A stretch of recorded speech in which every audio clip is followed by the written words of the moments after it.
Hello friends, मैं आप लोगों के लिए लूसेंट में एक महत्वपूर्ण ही विषय बिंदु उससे लेकर आया हूँ।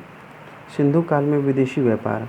हम लोग इसे अपने ढंग से याद करने के लिए सीखेंगे और अंत में आप बताइएगा आपको अच्छा लगा या नहीं। सबसे पहले यहाँ पे जो हम लोग पढ़ेंगे, सिंधु काल में विदेशी व्यापार, कौन कौन सी वस्तुएं किस प्रदेश से आयात होती थी। पहला वस्तु है तांबा, खेतरी, बलूचिस्तान, ओमान। ये तो बहुत ही धुन में जैसा सुनने लगता है।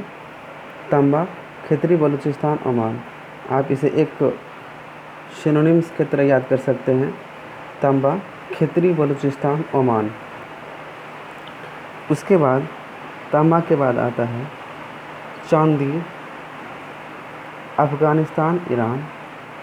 सोना, अफ़गानिस्तान, ईरान और कर्नाटक। और टीन, अफ़गानिस्तान, ईरान। अब यहाँ पे इसको यदि हम ढक देते हैं और यहाँ पे हम लोग देखते हैं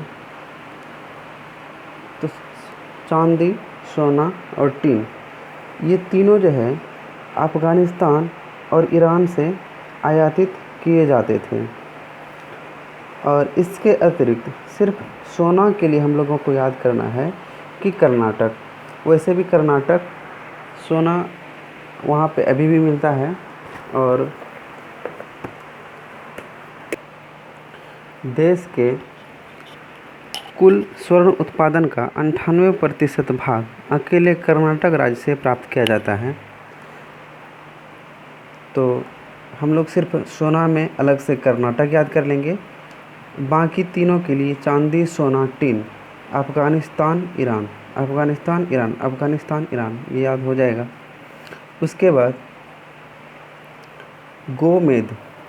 गोमेद के लिए हम लोगों ने जो एक शब्द सोचा है, जैसे गो से सुनने में आता है गौ। गो को पहला अक्षर करना है गौ से रिप्लेस।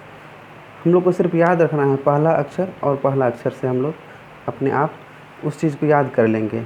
तो पहला है जैसे गोमेद। गोमेद से शब्द बनाएंगे गो से गौ। गौ यानी गाय। यदि गाय पालकर हम लोगों को अमीर होना है तो एक दो गाय से हम लोग अमीर नहीं होंगे। तो गौ कितना पालना है? 100। गौ कितना पालना है? 100। तो हम लोग गौ से बना लेंगे गोमेद और 100 से बना लेंगे सौराष्ट्र। यानी कि गोमेद कहाँ से आयातित की जाती थी? सौराष्ट्र। उसके बाद दोस्त एक शब्द है लाजवर्त। ये कहाँ से खरीदी जाती थी? ये खरीदी जाती थी मेसोपोटामिया से। अब मेसोपोटामिया, इसको याद रखने के लिए हम लोग एक शब्द खेल करते हैं, थोड़ा सा शब्दों में परिवर्तन करते हैं ताकि हम उसको याद रख सकें। लाजवर्त यानी जिसको लाज है ही नहीं तो वो क्या करेगा? मौसा पटाओ मियाँ, मौसों को पटाओ, मौसा पटाओ मियाँ, यानी लाज है ही नहीं तो मौसा पटाओ मियाँ। तो हम लोग इससे याद रख लेंगे लाजवर्त मेसोपोटामिया।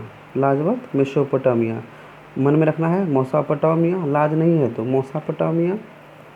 तो इससे हम लोग बना लेंगे लाजवर्त से मेसोपोटामिया। इसके बाद अंत में एक शीशा बचता है। शीशा को सिर्फ याद रख सकते हैं ईरान। तो जब हम लोग इतना चीज़ को याद रख लिए तो सिर्फ एक शीशा बचा, शीशा के लिए ईरान। अब इसका एक बार रिवीजन कर लेते हैं हम लोग। तांबा, Khetri, Balochistan, Oman. Khetri, Balochistan, Oman. Khetri, Balochistan, Oman. उसके बाद चांदी, अफ़गानिस्तान, ईरान। सोना, अफ़गानिस्तान, ईरान और इसमें कर्नाटक जोड़ना है। Tin, Afghanistan, Iran. इस तीनों में ये चीज़ कॉमन है, अफ़गानिस्तान और ईरान। तो हम लोग इसको देखेंगे, ध्यान से रखेंगे कि सोना, चांदी और टीन, इस तीनों का आयात अफ़गानिस्तान, ईरान से होता था। और इसके अलावे एक सोना के लिए अलग से याद कर लेंगे कर्नाटक। इसके बाद गोमेद, गौ यानी कि गाय। गौ कितना पालना है? 100। गौ कितना पालना है? 100। गौमेद यानी कि सौराष्ट्र। गौ कितना पालना है? 100। तो गौ से गौमेद, 100 से सौराष्ट्र।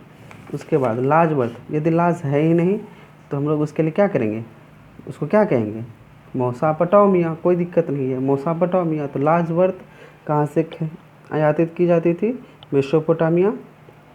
और उसके बाद अंत में बचता है हम लोग का सीसा। तो सीसा ईरान। सीसा कहाँ से आयातित की जाती थी, ईरान।